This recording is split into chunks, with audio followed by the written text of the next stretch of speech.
Oh, hi. I didn't see you there. That's right, I'm talking to you. And yes, you guessed it. Today's video is all about Deadpool. Let's do this. Maximum effort.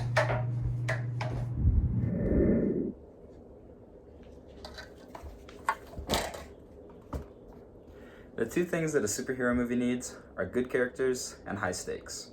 The reason that we watch a movie like Iron Man or The Avengers is because of the interesting and fleshed out characters as well as the world-ending stakes.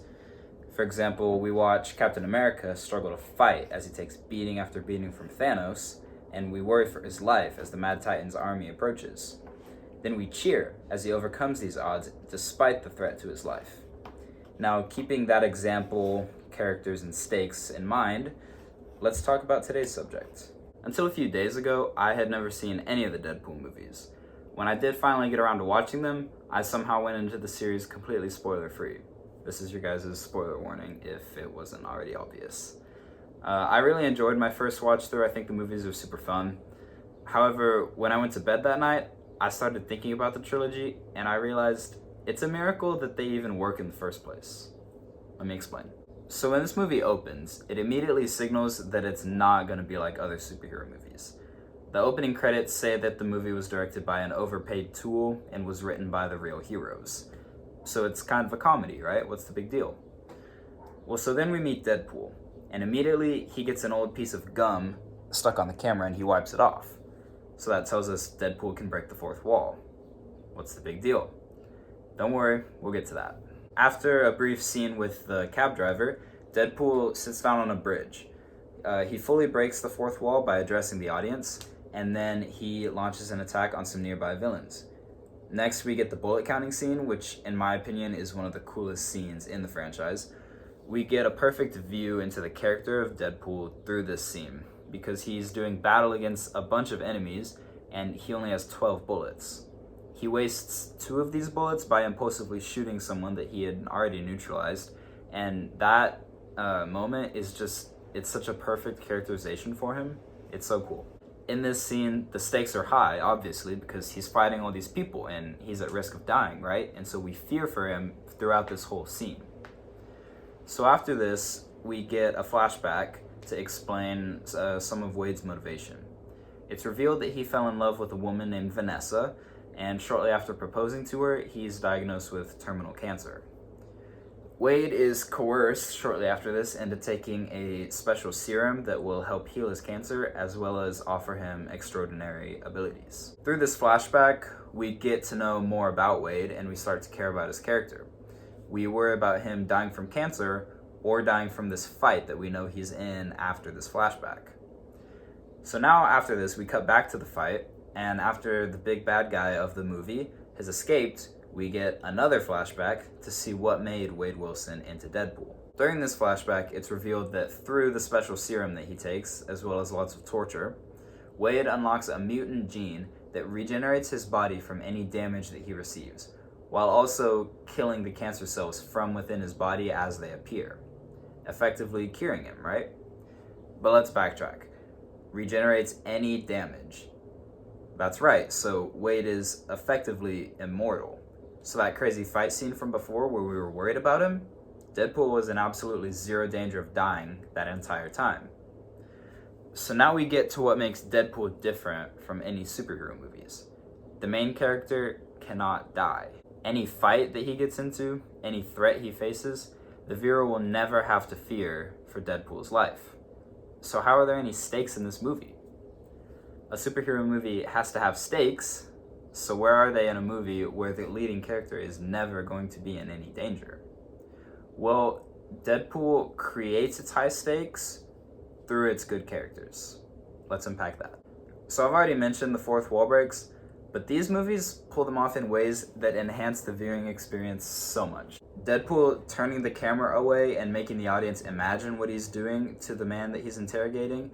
Deadpool signaling that something is important to the plot by calling a certain character a heap of foreshadowing.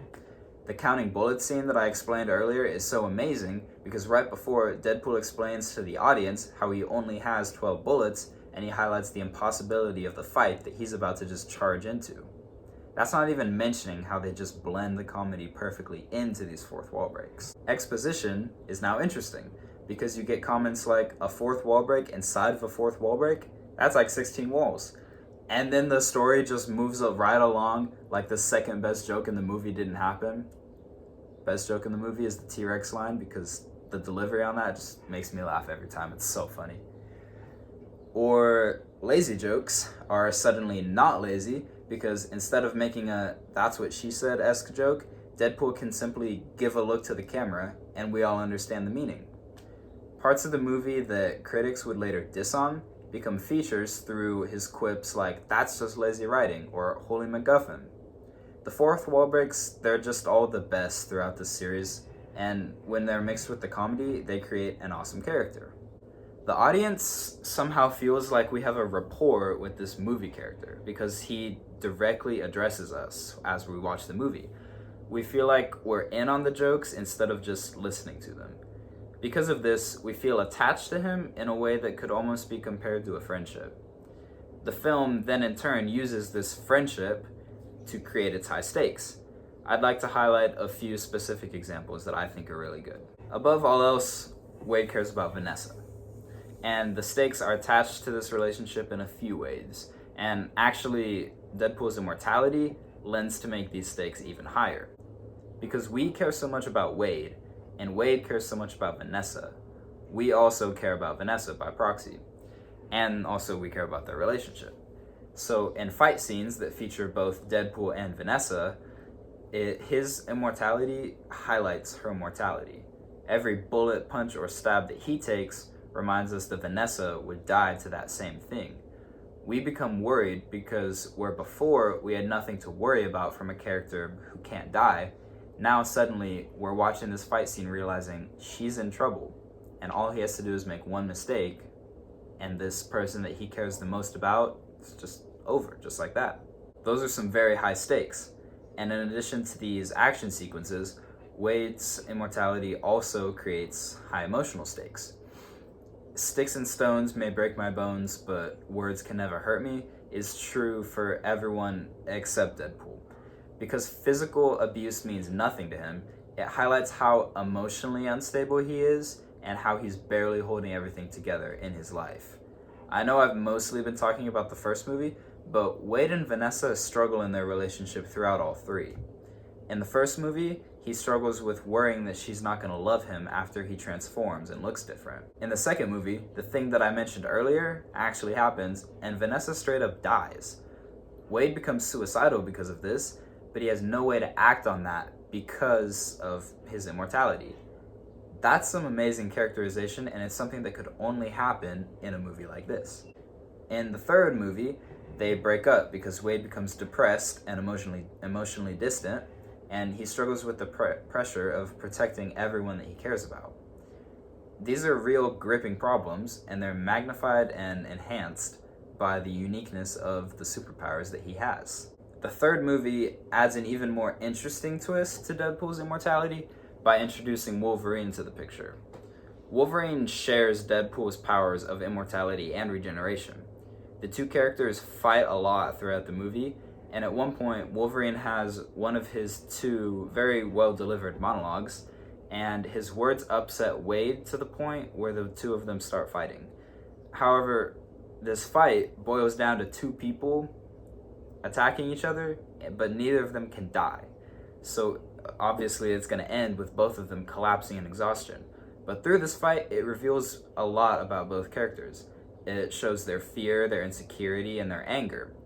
Deadpool knows he can't kill Wolverine, but he doesn't care about that. He's mad at him, and he wants to cause him as much pain as he can, and somehow find a way to get rid of the hurt and the emotion that he's feeling in this physical way. This is a really brilliant scene, and it's one that could only happen with those two characters. So by adding this twist of immortality to the trilogy of movies, the Deadpool franchise is able to dive deeper into its characters, as well as explore issues that only a character like Deadpool or Wolverine could face. So with Deadpool now in the MCU, I hope he adds some of that depth to his future movies that he appears in. Hopefully, his complexity is not lost in the main characters of the Marvel catalog. I think if he's utilized correctly, he could mesh beautifully into the MCU. Or he could burn the whole thing to the ground. Either way, I know he'll come out of it alive. Thank you guys for watching this video. Welcome to the editing couch. That's the recording couch. This is the editing couch. Thanks for watching. I appreciate it. If you guys made it this far. I really like doing this YouTube thing. This is the second video I've made, but it's really fun. I've enjoyed it a lot. It's a good way for me to keep up on my writing skills. So it's fun. If there's a movie that you guys think that I should watch and come up with a video on, write a comment, let me know. Like the video, subscribe, all that fun stuff. I started this YouTube channel just kind of honestly on a bet from my sister, but just for fun. So I may post other kinds of content too, but for now I've really liked doing these. They're really fun. And so if you guys like it, I'll keep making them for like the 5 people that watch these videos. So thanks so much. God bless.